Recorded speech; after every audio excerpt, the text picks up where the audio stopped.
Hello, everyone. Welcome to Aptera Owners Club. A few days ago, Autoline put out a panel talking to the founder of Magworks LED headlamps. They are the providers of Aptera's headlights, and it was a pretty good panel discussion, so I thought it might be of interest to you guys. I will link the full panel discussion where they talk to many other people below, but I just cut out the part about Magworks, and you guys can watch it here. Thanks. Well, good. Let's move on to Magworks because I'm dying to get to this.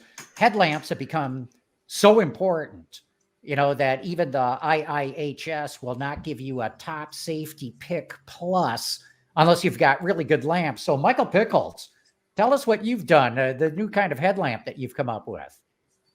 Well, once again, a pleasure to be part of this forum, as well as the honor of winning GAMIC. So a little bit of background. I'm been in automotive lighting for over 30 years, part of the traditional automotive tier one community, working on lighting as a whole.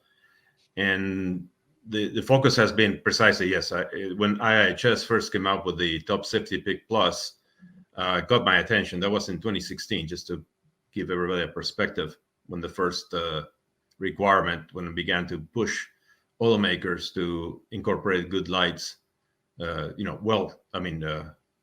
proper illuminating headlights as opposed to just lights that met the federal requirements. And the industry was like aghast. I said, how they could do that to us? But it's a very good thing from my perspective. And because the focus has been, okay, if you buy a top of the line vehicle, maybe like Jumbo did, and they'll throw in a set of good lights, right, for the package. But what about everybody else? So the point has been, how can you develop lighting that is cost effective? Picking up, for instance, the message that our colleagues here at Orbis propose. So low cost, lightweight, high energy efficient, but at the same time, highly effective. And this also applies to the growing mobility industry, which is what our focus for Magworks is, where because today there are very few independent lighting suppliers. By lighting, I mean headlights, which have similar, say, capabilities to the large tier ones that supply the major OEMs, automakers in the world. It's a very interesting side-by topic. But what we've done is looked at new ways of extracting higher efficiency, higher performance from headlamps and delivering that with lighter weight. And so our core technologies employ, on the weight side, the use of magnesium, which is a interesting metal in that it can be injection molded. As a matter of fact, most laptop computers are made that way. Most people think they're plastic, but they're not. Most of them are not. Injection molded magnesium that allows to reduce the weight over a comparable aluminum part by 50%, for instance. And more recently, we introduced technology in the optical side, which is to employ a material referred to as optical silicone, which is basically very much the clearer version of what's on everybody's kitchens, right, in the way of utensils. So a material that is rubber, but crystal clear, just like plastics or glass, one-to-one alternative, if you will.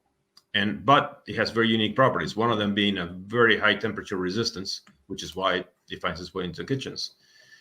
Much, much higher. I mean, significantly higher than plastics. And with that, we are able to extract a lot more light in conjunction with state-of-the-art optical systems that we can employ.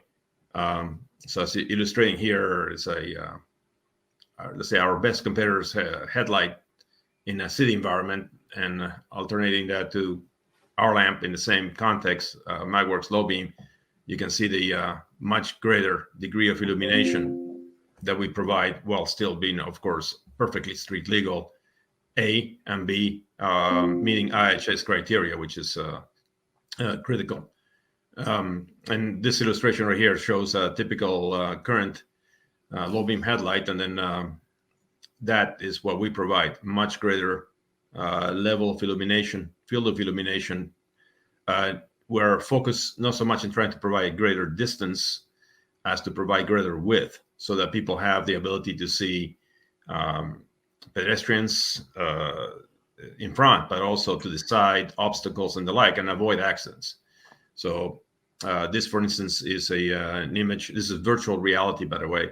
These are not renderings. This is actually software that the automotive industry employs, top-end software, which is photorealistic. So what you see is represents what will happen in the real world. So here's a high beam, from a competitor, and switching to ours, so you can see far greater degree of illumination. And if you look to the far right, you will see a pedestrian walking by, which otherwise is clearly not visible.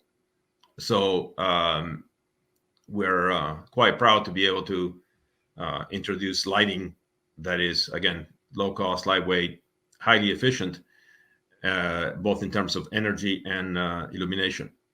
So that's who we are in a nutshell. So Michael, is what you're basically doing is taking, say, an existing LED type lamp, but repackaging it in such a way that using the magnesium to get it lighter and using the optical silicon to get that broader beam and the brighter beam? To a great extent, quite right, Gary.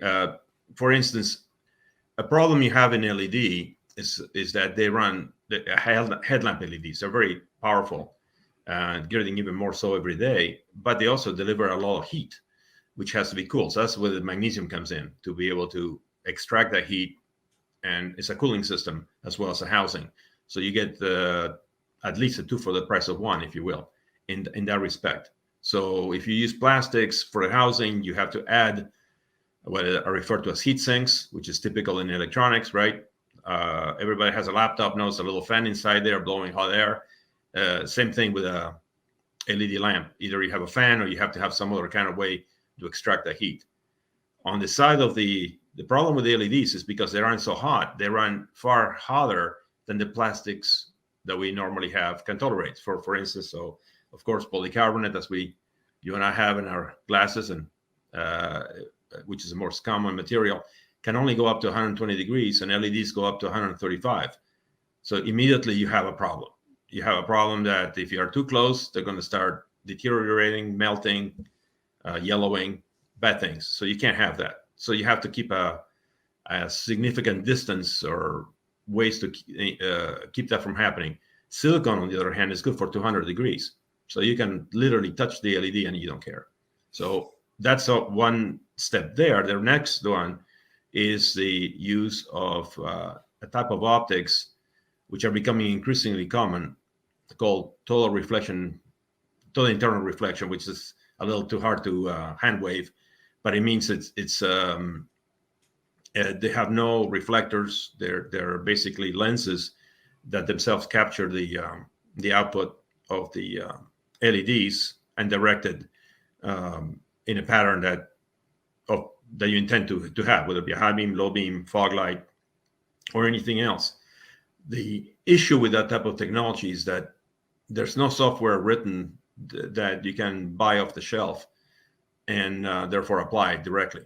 So it makes it the domain of the exclusive domain of highly trained optical engineers that know how to do it. So you have to know optics, you have to know automotive regulations, etc., and have a degree of expertise. So which means being around for a while, and that is what enables us to create systems which are far more effective. Now we're not trying to go after the automotive. We're mainly going after the mobility, but we're open, obviously, business to business, right? So, and there are many other. Michael, Go ahead, please.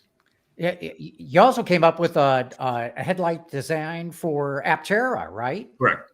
That's an upcoming project for us. The Aptera is a very interesting vehicle. It's extremely efficient, so it fits with our ethos as well. Theirs.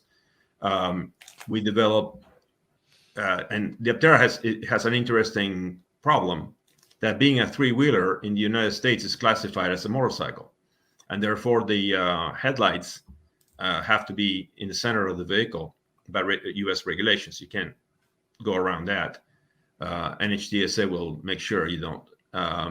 Therefore, we had to achieve, as a minimum, double the illumination capability from a single lamp than it's the most cars do with two, and that is one of our claim to fame, if you will, our achievement, that we can do so not only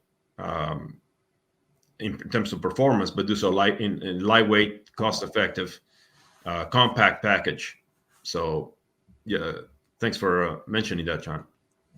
So I have a question for everyone that I'd like to get everybody else to chime in on this. And it occurred to me that in all cases, each of you in your own way are facing entrenched competitors that have been doing something for a long time in a certain way that is accepted by the industry.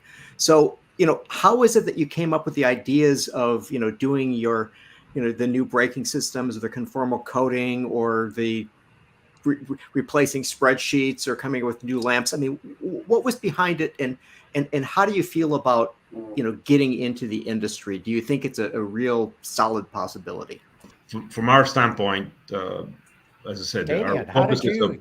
Go ahead, John. I'm sorry. I was going to say, from our standpoint, No, pick it up, Michael. our focus has been the rapid growth of mobility at all levels, not just automotive, but whether it be e-scooters, e-bikes, ATVs, UTVs, and there's massive transition, as everybody is likely aware, from internal combustion to electric.